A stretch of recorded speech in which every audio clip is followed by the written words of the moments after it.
우리가 인생을 살다 보면 여러 선택을 하게 됩니다. 이때 잘한 선택도 있고 또 후회가 되는 선택도 있기 마련이죠.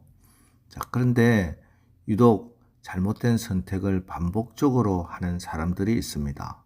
왜냐하면 그의 삶을 지배하는 그 어떤 나쁜 것이 그 선택에 결정적인 영향을 주고 있기 때문입니다. 그래서 이것을 도려내고 이것을 끊어내지 않으면 그는 늘 잘못된 선택을 할 수밖에 없습니다.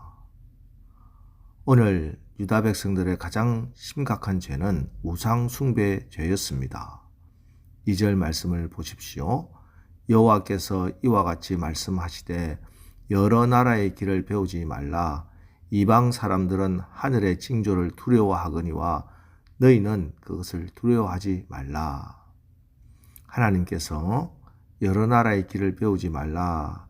여기서 말하는 여러 나라의 길은 다름 아닌 이방 나라들이 걷고 있는 우상 숭배의 길입니다. 이스라엘은 하나님 말씀과 우상 이 둘 사이에서 늘 우상 숭배의 길로 걸어간 겁니다. 그런데 사실 이 우상 숭배는 요 근래 몇 번에 있었던 문제가 아닙니다. 이스라엘 역사 속에서 끊임없이 이어지고 있는 문제입니다. 이스라엘의 역사 속에서 이 우상 숭배 때문에 얼마나 많은 징계와 채찍을 맞았습니까? 그런데도 이것을 끊지를 못하는 겁니다. 광야 시내산에서부터 시작한 우상 숭배의 역사는 이후 가나안 땅을 정복한 이후에 오히려 본격화됩니다. 애굽에서 430년의 노예 생활을 끝내고 40년의 광야 생활을 지나 가나안 땅에 들어왔습니다. 그런데 이상하게도 그들이 가나안 땅을 정복했음에도 불구하고 그들이 정복한 정복지에 있는 우상을 받아들인 겁니다. 사실 정복한 민족이 자기의 신을 그 나라 사람들에게 섬기도록 하는 것이 일반적인데 이스라엘 백성들은 자기들이 섬기던 하나님보다 그 땅의 망한 백성들, 가나안의 7 족속들이 섬기던 신들을 받아들였습니다. 왜 그랬을까요? 그들이 왜 이방의 신들과 하나님 사이에서 이방의 우상을 선택했을까? 그 이유는 두려움, 구체적으로는 먹고 살 수 없을 것 같은 두려움 때문이었습니다. 그래서 오늘 하나님이 이방 사람들은 하늘의 징조를 두려워하거니와 너희는 그것을 두려워하지 말라고 말씀하는 겁니다. 사실 출애굽 1세대, 2세대들은 한 번도 씨 뿌려본 적도 없고 한 번도 추수를 해본 적 없는 사람들입니다. 그런데 이제 가나안에 정착해 살려면 농사를 짓고 목축하며 살아가야 합니다. 그런데 그 땅에 있는 신들, 그 땅에서 가나안 7 족속이 섬기던 신들은 농경의 신이라는 겁니다. 하늘의 징조를 주관한다는 풍요의 신이었고 그들을 부유하게 하는 신들이라 하는 겁니다. 그러면서 바알과 아세라를 섬기지 않으면은 이 땅에 비가 내리지 않을 것이다. 그래서 먹고 살기 위해서 우상을 받아들인 겁니다. 그러다가 획기적으로 우상이 늘어나게 된 것은 바로 솔로몬 때입니다.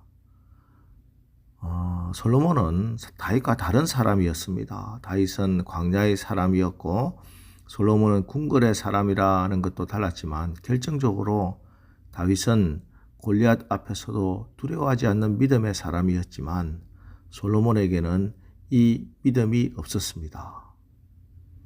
사무엘상 17장 45절 너는 칼과 창과 단창으로 내게 나아오거니와 나는 만군의 여호와의 이름 곧 네가 모욕하는 이스라엘 군대의 하나님의 이름으로 내게 나아가노라. 시편 18편 2절 여호와는 나의 반석이시오 나의 요새시오 나를 건지시는 이시오 나의 하나님이시오 내가 그 안에 피할 나의 바위시오 나의 방패시오 나의 구원의 뿌리시오 나의 산성이시로다. 다윗은 하나님을 의지하고 믿는 믿음으로 두려워하지 않았습니다. 그러나 솔로몬은 믿음이 없었습니다. 믿음 없는 사람의 마음을 지배하는 것은 두려움입니다. 솔로몬은 전쟁을 두려워했습니다. 그래서 이방의 나라들의 공주들, 애굽의 바로왕의 공주, 두로와 시돈의 공주, 암몬과 모압의 공주와 결혼함으로 전쟁을 피합니다. 물론 전쟁보다야 평화가 100번 낫죠. 그러나 하나님을 포기하면서까지 얻은 평화는 평화가 아닙니다.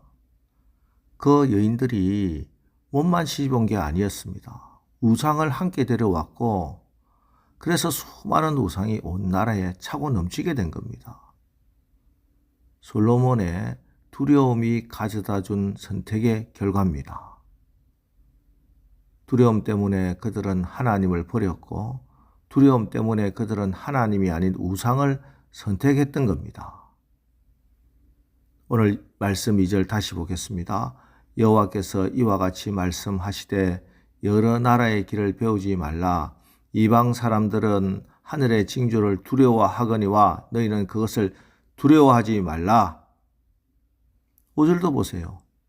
그것이 둥근 기둥 같아서 말도 못하며 걸어다니지도 못하므로 사람이 메어야 하느니라. 그것이 그들에게 화를 주거나 복을 주지 못하나니 너희는 두려워하지 말라 하셨느니라. 두려워하지 말라. 왜 두려워하느냐? 왜 자연 만물을 두려워하고 왜 우상을 두려워하느냐? 먹고 살지 못할까 봐 왜 두려워하느냐? 내가 너희를 애굽에서 건져낸 하나님이 아니냐? 내가 광야 40년을 먹고 사는 것 책임져 주지 않았느냐? 그런데 왜 이 땅에서 농사 지을 것을 걱정하느냐? 하나님은 오늘 우리에게도 동일하게 말씀하십니다. 두려워하지 말라. 내가 너와 함께함이라. 강하고 담대하라. 지극히 강하고 담대하라. 아브라함이 애굽으로 내려갔습니다. 그런데 갑자기 두려운 생각이 그를 사로잡았습니다. 이방 민족이 내 아내를 빼앗고 나를 죽이면 어떡할까?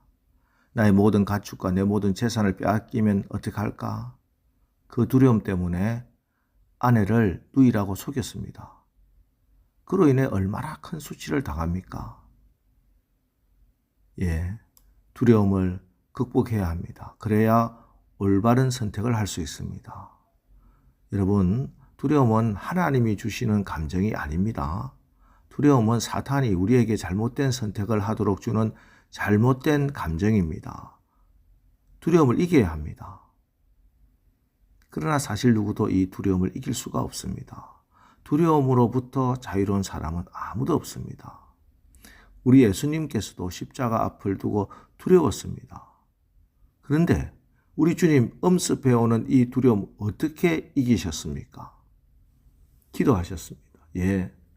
두려움을 이기는 길은 기도밖에 없습니다.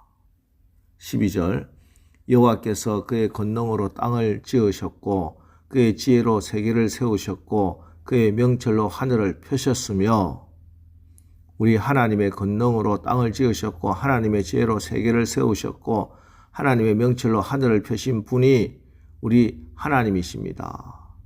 그 하나님께 필요한 것을 아뢰십시오. 그런즉 너희는 먼저 그의 나라와 그의 의를 구하라. 그리하면 이 모든 것을 너희에게 더하시리라. 이 모든 것을 너희에게 더하시리라. 하나님께 모든 것을 다 맡겨야 합니다. 그리고 하나님께서 해결해 주실 거 믿고 기도했으면은 걱정하지 마십시오. 두려움과 염려는 마귀가 가져다 주는 것으로 기도를 못하게 하기 위함입니다. 마귀에게 속지 마십시오. 기도할 수 있는데 왜 두려워하십니까? 기도할 수 있는데 왜 걱정하십니까? 오늘도 우리가 이 하루 시작하면서 내가 오늘 하루 어떻게 살아낼까? 내가 오늘 이 하루 여러 가지 선택들이 있는데 어떤 선택을 하고 살아갈까? 두려움 가운데 이 자리에 나온 분이 있다면 간절하게 하나님 말씀 붙들고 엎드려 기도하시기 바랍니다. 그러면 하나님께서 여러분에게 마음의 평안함을 허락해 주시고 승리할 수 있는 길을 허락해 주실 줄 믿습니다. 기도하겠습니다.